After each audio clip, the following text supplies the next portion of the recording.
High-profile injuries like Cutler or Aaron Rodgers receive a lot of attention, don't they? But in the NFL, playing with injury is a daily occurrence. Managing pain is an important part of every player's regime. That's why some, like sports writer Howard Bryant, are suggesting that the NFL re-examine its position on controversial painkiller, medical marijuana. Yeah. So this is a divisive... I think it's fair to say this is a divisive topic amongst the panel.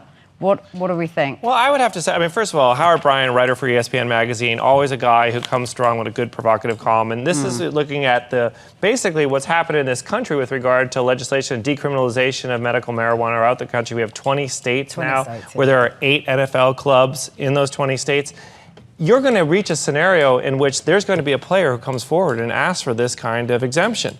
You know, the NFL, of course, this is a headache for them. But when you consider the types of issues... Yeah, it does help headaches. No, but in all seriousness, you know, advocates for medical marijuana believe very strongly that it has medicinal benefits for things like stress, for things like, you know, obviously pain management, things like that. These are all part of life in the NFL. Can you imagine a scenario in which an NFL player comes forward and applies for this? You see, here's the thing. I don't think the NFL needs another potential problem. Right? Yeah. We already have players who are addicted to pain meds, who are already pumped full of Toradol, cortisone, codeine. And you look at the retired players, there are already enough problems. Over 70% bankruptcy rate, over 70% divorce rate amongst NFL players. We don't need yet another potential problem. Yeah, they need an addiction to marijuana, like a hole in the head. Well, that's the thing, though. Marijuana is not addictive. And if I'm going to have a bunch of football players addicted to... It depends what your personality is. Not. It's absolutely individual. That's a great point. That's Look, not true to say. if you need to relieve some pain and stress, you know, do some yoga or have sex. You think that's what a football player is going to do?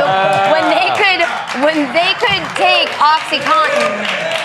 All right, everybody. Yes. You're not getting sex. Just calm down.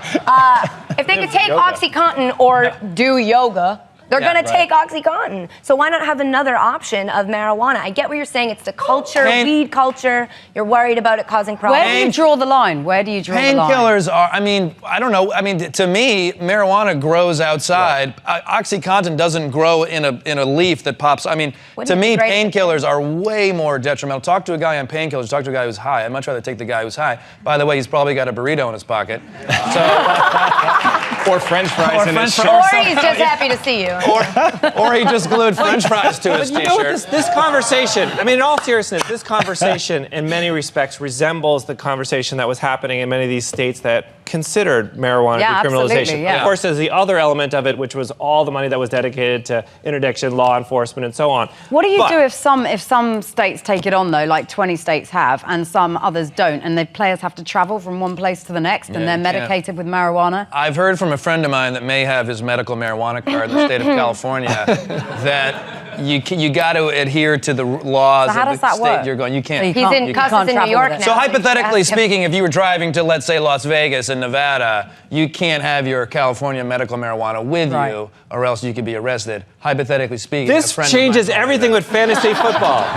Fantasy football, right? Yes. Like fantasy football, a team that's in a legal state goes to a state where it's illegal on the road, changes your fantasy line. This is a nightmare. It shouldn't happen. Okay. Georgie. I'm with you, Georgie. Team Georgie. It's a potential. I think it's as harmless as alcohol, and if an NFL player wants to have a couple beers and drinks, that it's up to them to determine that. That's the problem. There's a. Listen to a guy who's played the game. Yeah, Georgie, we'll hang out this weekend, and I'll convince you that it's probably. The drugs hypothetically speaking. Hypothetically speaking. Oh, dear me. For free tickets to Crowd Goes Wild at Chelsea Piers in New York City, go to foxsports.com/CGW.